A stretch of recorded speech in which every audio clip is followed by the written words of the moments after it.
10 सितंबर को G20 का इजलास नई दिल्ली में मुनक़िद हुआ, जिसमें यूरोपियन यूनियन के साथ दुनिया की 19 बड़ी मईशतों के सरबराहों ने शिरकत की। इजलास में एक तारीखी फैसला करते हुए अफ्रीकन यूनियन को भी इस फोरम का मेंबर बना लिया गया, जबकि चीन और रूस के सरबराहों ने इसमें शिरकत न की। इस फोरम की एक खास खबर हिंदुस्तान, अरब ममालिक और यूरोप को मिलाने के लिए एक इकनॉमिक कॉरिडोर का ऐलान था, जिसको स्पाइसिस मसालाजात रूट का नाम दिया गया। ये प्रोजेक्ट दरअसल चीन के बेल्ट एंड रोड के मुकाबले में तामीर किया जा रहा है। ये रूट वस्तन एशिया, अरब ममालिक और इसराइल के दरमियान राब्ते का भी जरिया बनेगा। इसमें कोई शक नहीं कि ये इकनॉमिक रूट बर्क्स और एससीओ की बढ़ती हुई अहमियत को कम करने के लिए बनाया जा रहा है, क्योंकि बर्क्स ने बड़ी तादाद में अमरीका नवाज तीसरी दुनिया के ममालिक को भी अपना मेंबर बना लिया है, जिसमें खास तौर पर अर्जेंटाइन और अफ्रीका के ममालिक शामिल हैं। यूं चीन और रूस के इस बढ़ते हुए असर और रसूख को कम करने के लिए मजबूर होकर अफ्रीकन यूनियन को G20 का मेंबर बनाया गया है। हालांकि अमरीका और यूरोपियन ममालिक की अफ्रीका पर मजालिम की दास्तान बहुत लंबी है। हैरते की बात यह है कि पाकिस्तान न तो G20 में शिरकत के लिए बुलाया गया और न ही वो CPEC से फ़ायदा उठाने में संजीदा नजर आता है। याद रहे कि 1966 में तीसरी दुनिया के मजलूम ममालिक का G77 नाम एक फोरम बनाया गया था, जिसके बानी ममालिक में इंडिया भी शामिल था। हैरत की बात यह है कि इस फोरम की सरबराही कॉन्फ्रेंस क्यूबा में मुनक़िद हुई। हालांकि हिंदुस्तान का शुमार इस फोरम के बानी ममालिक में होता है, लेकिन मोदी ने जानबूझकर इस इजलास में शिरकत न की। इसके साथ साथ मोदी ने सार्क फोरम को भी तकरीबन गैर मुतहर्रिक कर दिया है, जिससे ये अंदाज़ा लगाया जा सकता है कि हिंदुस्तान आहिस्ता अपने आप को तीसरी दुनिया के ममालिक से निकालकर अमरीकी तसल्लुत के तहत चलने वाले अमीर ममालिक के फोरम्स में शामिल कर रहा है। इन तमाम तजादात के बावजूद इस कॉन्फ्रेंस का मोटो बहुत इनकलाबी है, यानी एक धरती, एक खानदान, एक मुस्तकबिल। हालांकि ये मोटो मोदी की हिंदुस्तान के मुसलमानों, कश्मीरियों और दूसरे अक़लियती ग्रुपों से नारवा पॉलिसियों से मुताबकत नहीं रखता। मरूफ दानिश्वर अरविंद राय ने G20 का नफरेंस और मोदी की भारत में मुसलमान दुश्मनी को इस कॉन्फ्रेंस के मोटो से मुतसादिम करार दिया है।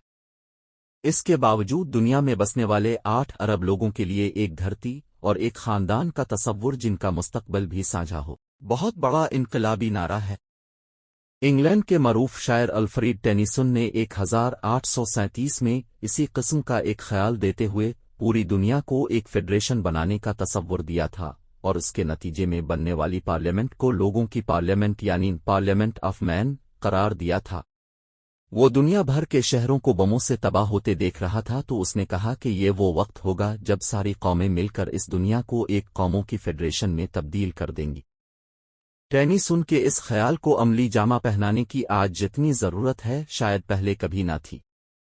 आज दुनिया के ममालिक तकरीबन $2 ट्रिलियन हर साल हथियार खरीदने और बनाने पर खर्च कर रहे हैं, जबकि दूसरी जंग अजीम में 175 मिलियन लोग मारे गए थे। इंसानी इर्तिका की ये नुमायां खुसूसियत रही है कि इसका तर्ज अमल फितरी जिबिल्लतों की बजाय मुआशरती तरबियतों से मुतय्यन होता है।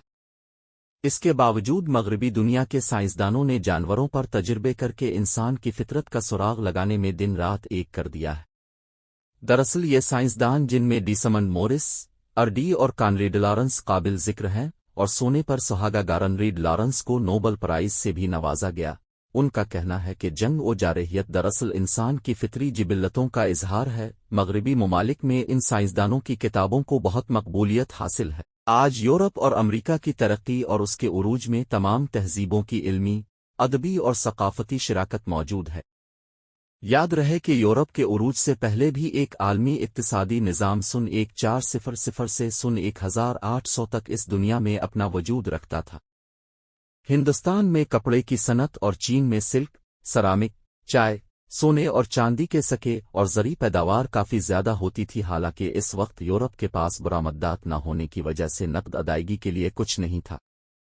यूरोप मशरकी सनती पैदावार को इस वक्त खरीदने के काबिल हुआ जब उसने अमरीका से चांदी की लूट मार की।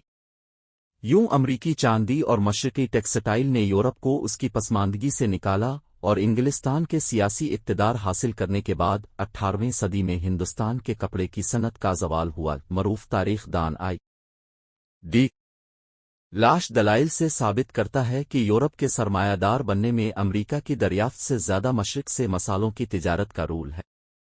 شاید اسی تاریخی حوالے سے G20 کے اعلامیہ میں ہندوستان اور یورپ کے درمیان اکنامک کوریڈور کا نام اسپائسز مسالہ جات روٹ رکھا گیا ہے۔ جنگ و جدل، نت نئے ہتھیاروں کی ایجادات اور ماحولیاتی تباہ کاریوں نے انسان کے مستقبل کو مخدوش کر دیا ہے۔ آج G20 کے موٹو کو عملی جامہ پہنانے کی سخت ضرورت ہے کہ 8 ارب لوگ نہ صرف امن و خوشحالی سے زندگی گزار سکیں بلکہ دنیا میں فوجوں اور ہتھیاروں کا مکمل قلع کرنے کے ساتھ ساتھ پیرس کے ماحولیاتی معاہدے پر بھی سختی سے عمل کروایا جا سکے۔